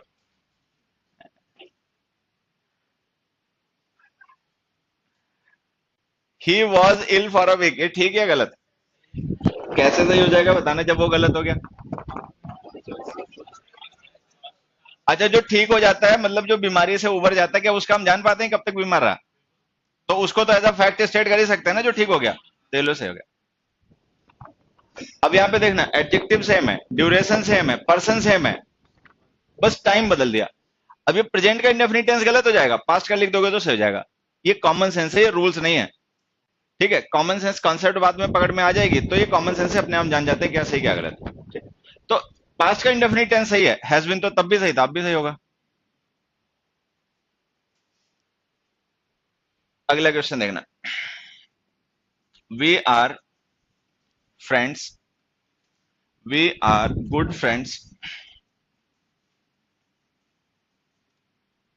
फॉर 5 years,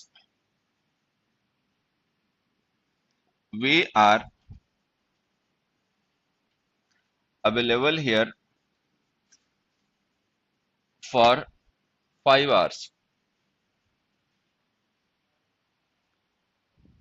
कोई डाउट्स आउट रहेगा तो यहां से खत्म करना। We are good friends for 5 years and we are available here for 5 hours।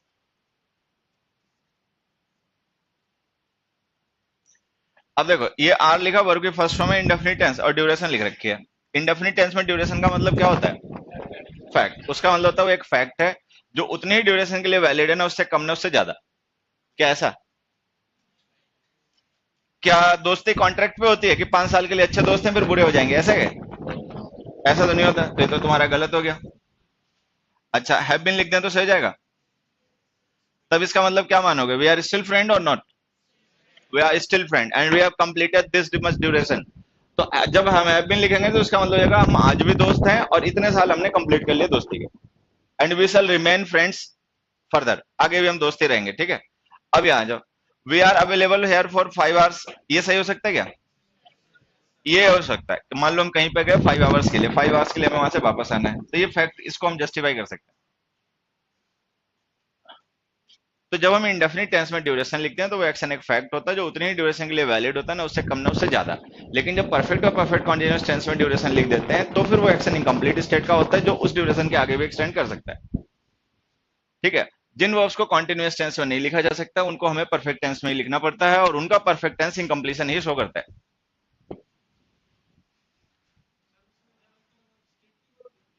किसमें? और क्या, स्टेटिव भी होती है बच्चे। वो जो वर्ब्स होते हैं ना जिन्हें हम कॉन्टिन्यूअस टेंस में नहीं यूज करते, वो सारी स्टेट की डिस्क्रिप्शन होती है, वो डूइंग है हैपनिंग नहीं होती। वो तो हम ऐसे पढ़ लेते हैं पर आईएनजी फॉर्म में नहीं आएगी, उनमें से कई होती हैं वो आ भी जाती हैं फिर। तो अगर हम उनको ये समझें कि आईएनजी फॉर्म में क्यों नहीं आएंगी, कब नहीं आएंगी और कब आ जाएंगी, तो फिर हमें ज्यादा फायदा मिले। खैर चलो, अगला क्वेश्चन देखो। They have been playing, playing क्या कुछ और लिखना, they have been watching movies since 9 a.m. Fourth, they have watched 2 movies since 9 a.m.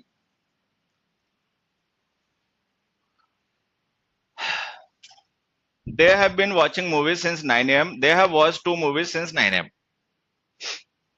अब ये देखो, ये है हमारा परफेक्ट कॉन्टिन्यूअस टेंस और ये है परफेक्ट टेंस और ये है पॉइंट सिंस 9 a.m.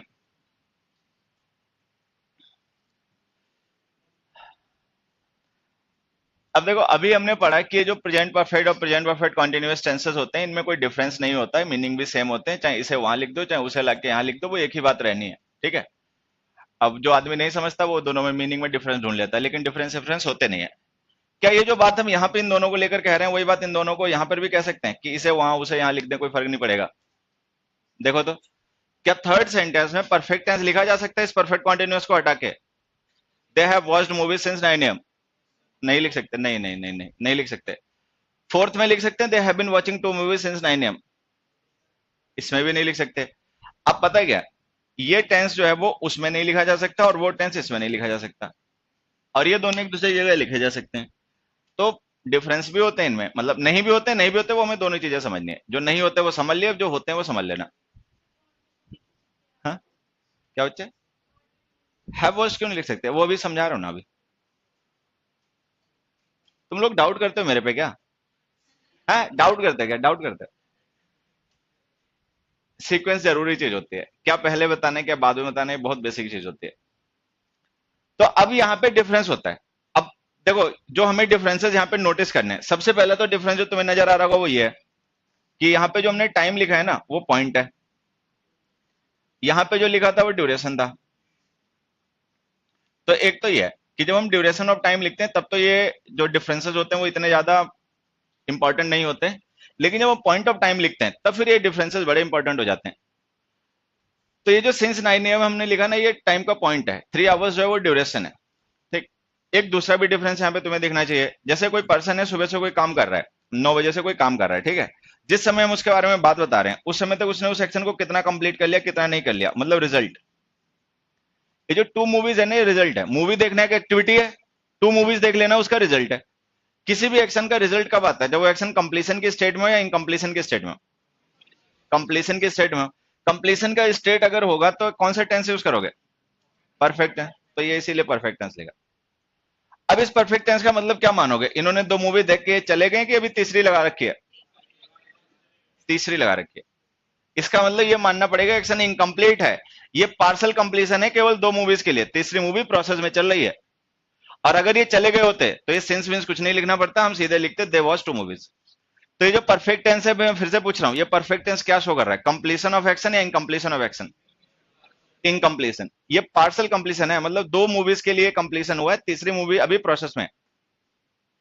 वहां आ जाओ। They have been watching movies since 9 AM। यहाँ पे कोई रिजल्ट दिया नहीं, चूंकि कोई रिजल्ट दिया नहीं है तो हमने परफेक्ट कॉन्टिन्यूअस टेंस लिखा, रिजल्ट दिया तो हमने परफेक्ट टेंस लिख दिया, ठीक है। तो अब हमें समझना ये है, अगर किसी भी एक्शन का रिजल्ट लिखा हुआ है तो उसको लिखा करो परफेक्ट टेंस में। अगर रिजल्ट नहीं दिया हुआ है तो लिखा करो परफेक्ट कॉन्टिन्यूअस टेंस में। इसी बात को एक दो एग्जांपल से और समझना। It has been raining 5 millimeters since morning. Sixth, it has rained heavily since morning. देखो कुछ पकड़ में आ रहा है क्या?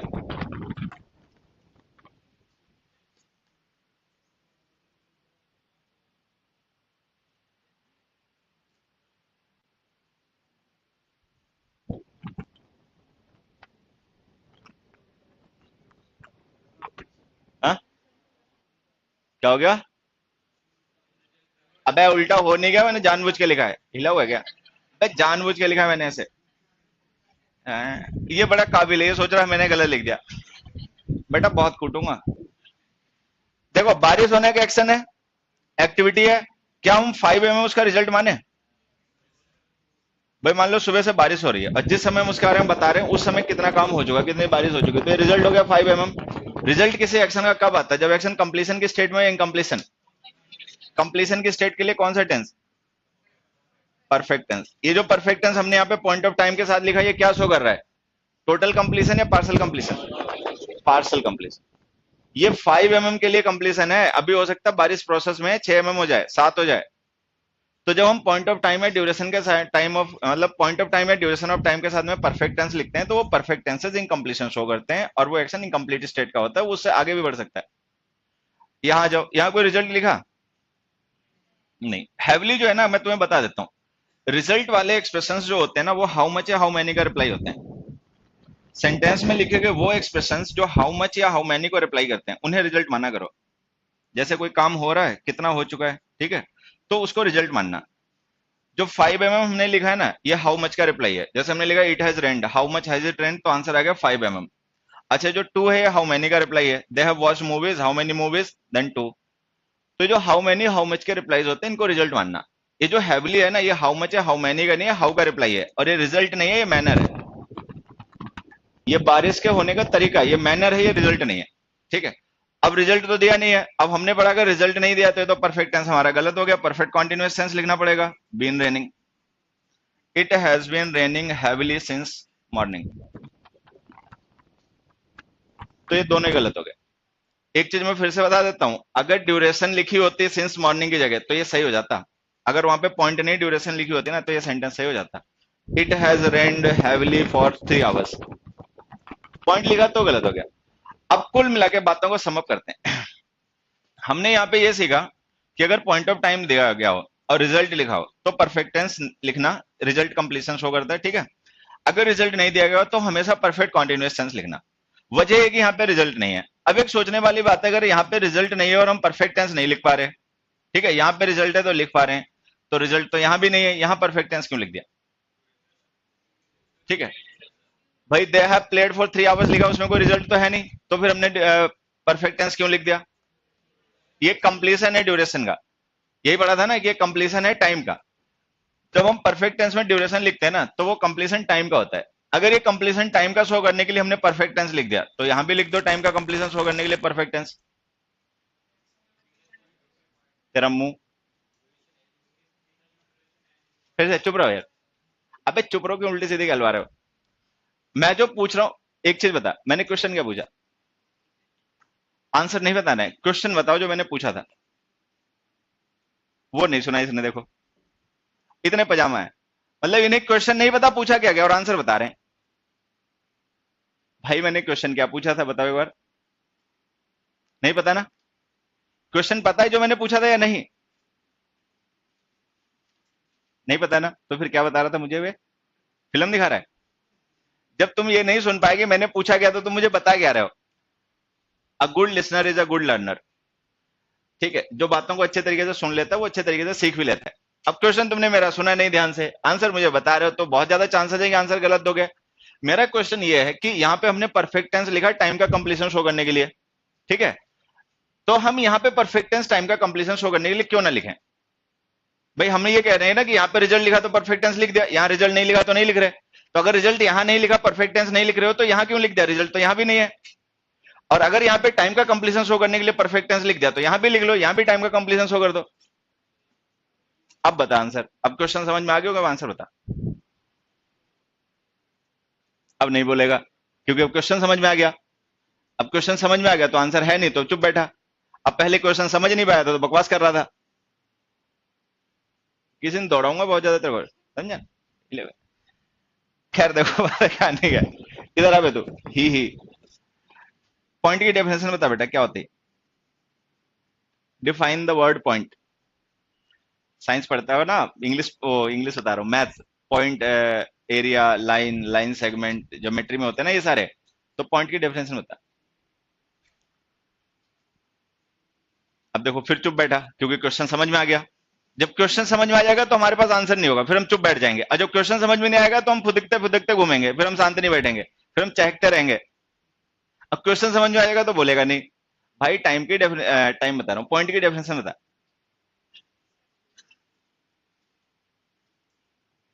अब तू अगली बार से क्लास में बोलेगा ना तो बहुत सोच समझ के बोलेगा, पड़ोसी। पॉइंट की डेफिनेशन बता।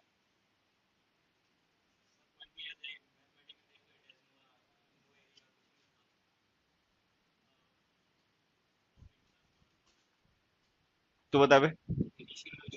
नहीं नहीं नहीं, से वाइट शर्ट। पॉइंट की डेफिनेशन बता। एक छोटा सा, हाँ, एक चपका ना। एक छोटा सा पॉइंट की डेफिनेशन, एक छोटा सा, एक छोटा सा तो पॉइंट हो गया। ये लिख दियो। सर अब नहीं है सर, हाँ स्टूडेंट है, एक छोटा सा पॉइंट हो गया। हम्म, खैर, point is a dimensionless figure. Point is a figure which has got no dimension, length breadth height जिसमें कुछ ना हो वो पॉइंट है, यही होता है। अब point is a circle with zero radius, एक ऐसा सर्कल जिसकी रेडियस जीरो है। तो कुल मिला के मैं जो समझाना चाह रहा था वो ये था कि जैसे ये जो हमने सिंस 9 AM लिखा ना, ये टाइम है पॉइंट। 3 hours लिखा वो है ड्यूरेशन। कंप्लीशन किसका पॉसिबल है, पॉइंट का या ड्यूरेशन का? ड्यूरेशन का। ड्यूरेशन का कंप्लीशन हो सकता है क्योंकि इसमें ये मतलब एक मैग्नीट्यूड, एक लेंथ है। पॉइंट में तो कुछ लेंथ ब्रेथ हाइट होती नहीं है, तो इसमें कंप्लीशन होगा किसका? तो जब हम ड्यूरेशन ऑफ टाइम लिखते हैं ना, तो हम वहां पे परफेक्टेंस लिख देते हैं बिना रिजल्ट के, क्योंकि वो कंप्लीशन होता है ड्यूरेशन ऑफ टाइम का। अगर हम पॉइंट ऑफ टाइम लिख देंगे सिंस, तो हम वहां पे परफेक्टेंस तब तक नहीं लिख पाएंगे जब तक कि रिजल्ट दिया गया ना हो, क्योंकि जो पॉइंट होता है हम उसका कंप्लीशन नहीं शो कर सकते। कंप्लीशन में कोई डायमेंशन होती नहीं है तो उसका मतलब, पॉइंट में कोई डायमेंशन होती नहीं है तो इसका कंप्लीशन नहीं हो सकता। ड्यूरेशन में एक डायमेंशन होती है, ठीक है, तो उसका कंप्लीशन हो सकता है। तो परफेक्ट टेंस के साथ तो हम बिना रिजल्ट के भी, मतलब ड्यूरेशन ऑफ टाइम के साथ तो हम बिना रिजल्ट के भी परफेक्ट टेंस लिख सकते हैं, लेकिन सिंस के साथ में रिजल्ट के बगैर परफेक्ट टेंस नहीं लिखा जा सकता, एक सिचुएशन छोड़ के। हाँ, कौन सा बेटा? रिजल्ट। क्वेश्चन बता, तू भी क्वेश्चन बता, मैंने क्या पूछा? क्वेश्चन बोल, मैंने पूछा क्या? वो रिजल्ट है। अच्छा, तो मतलब तुम बता रहे हो मुझे, ये पूछ रहे हो? हाँ, बता रहे हो तुम हमें, कहा है नहीं और क्या। अच्छी क्वालिटी का मिल गया आपकी कहीं से? है? देखो इसकी, मुझे बता रहे थे सर। तू यही काम कर, हमारा काम और बंद करवा दे, जो थोड़ा बहुत पढ़ा लेते हैं तो वो भी बंद करवा दे। तू ही बताने लग जा यहाँ पे सबको। वो पता कंडीशन क्या होती है, अगर हम कोई ऐसी वर्ब लिख दें जिसका कॉन्टिन्यूअस टेंस ना बनता हो। ठीक है, जैसे कि मान लो मैं यहाँ पे एक सेंटेंस लिखूं, I have been liking it since 2005। अब देखो हमने रिजल्ट तो नहीं लिखा यहाँ पे, ना हाउ मच का रिप्लाई लिखा ना हाउ मैनी का रिप्लाई लिखा, तो हमने पढ़ा कि अगर रिजल्ट ना लिखा हो तो पॉइंट के साथ में परफेक्ट कॉन्टिन्यूअस टेंस लिखा करो।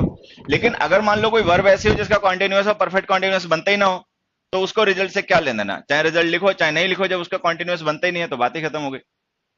तो एक सिचुएशन और ऐसी है जिसमें तुम्हें सिंस के साथ में परफेक्ट टेंस ही लिखना पड़ेगा, वो ये है कि अगर उस वर्ब का कॉन्टिन्यूअस टेंस ना बनता हो, मतलब जो स्टेटिव वर्ब्स होते हैं ना उनको परफेक्ट टेंस में ही लिखा करो, चाहे वो फॉर के साथ लिखी हो चाहे सिंस के साथ लिखी हो, अदरवाइज सिंस के साथ हमेशा परफेक्ट कॉन्टिन्यूअस टेंस लिखना। ठीक है, अब देखो 7th क्वेश्चन ये था, 8 देखो, दे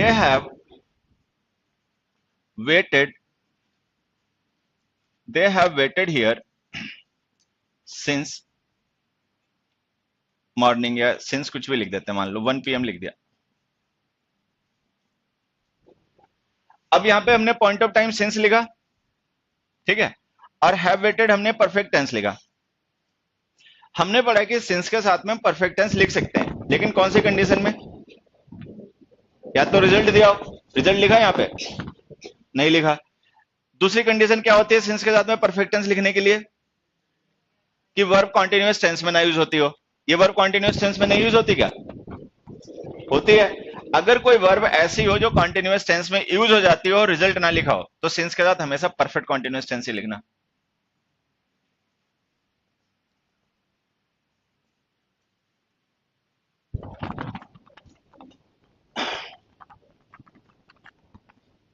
तो खैर ये कॉन्सेप्ट बहुत ही बड़ा है, ठीक है, मैं इसको थोड़ा सा यहाँ पे क्लियर करने की तुम्हें कोशिश करता हूँ।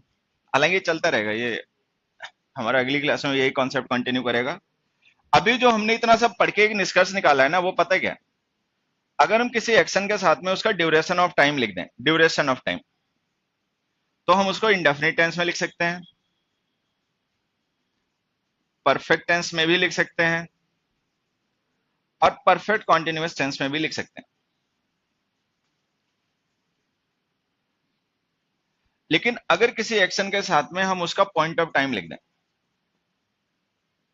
तो फिर हमारे पास दो ही ऑप्शन होते हैं, या तो परफेक्ट टेंस लिखो या परफेक्ट कॉन्टिन्यूअस लिखो।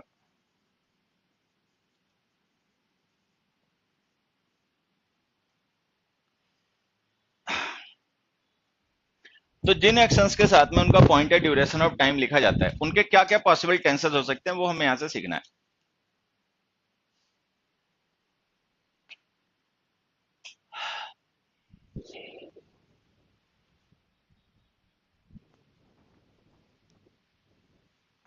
देखो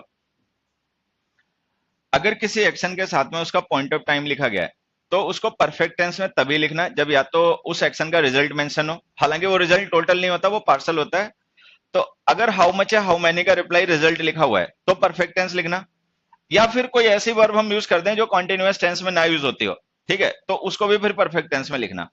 अगर रिजल्ट लिखा ना हो, वर्ब कॉन्टिन्यूअस टेंस में यूज हो जाती हो, तो सिंस के साथ में हमेशा परफेक्ट कॉन्टिन्यूअस टेंस ही लिखना। अब आ जाते हैं इधर, अगर रिजल्ट दिया गया है एक्शन का, या वर्ब कॉन्टिन्यूअस टेंस में नहीं यूज होती है, तब तो फॉर के साथ भी परफेक्ट टेंस ही लिखना पड़ेगा। अगर रिजल्ट दिया गया है वर्ब आईएनजी फॉर्म में नहीं आती तो, नहीं तो चॉइस होती है, चाहे परफेक्ट कॉन्टिन्यूअस लिखो चाहे परफेक्ट लिखो, इससे कोई फर्क नहीं पड़ता। जैसे ये है ना, अब यहाँ पे रिजल्ट नहीं दिया तो इससे कोई फर्क नहीं पड़ता, चाहे तुम ये लिखो चाहे वो लिखो, दोनों ही सही।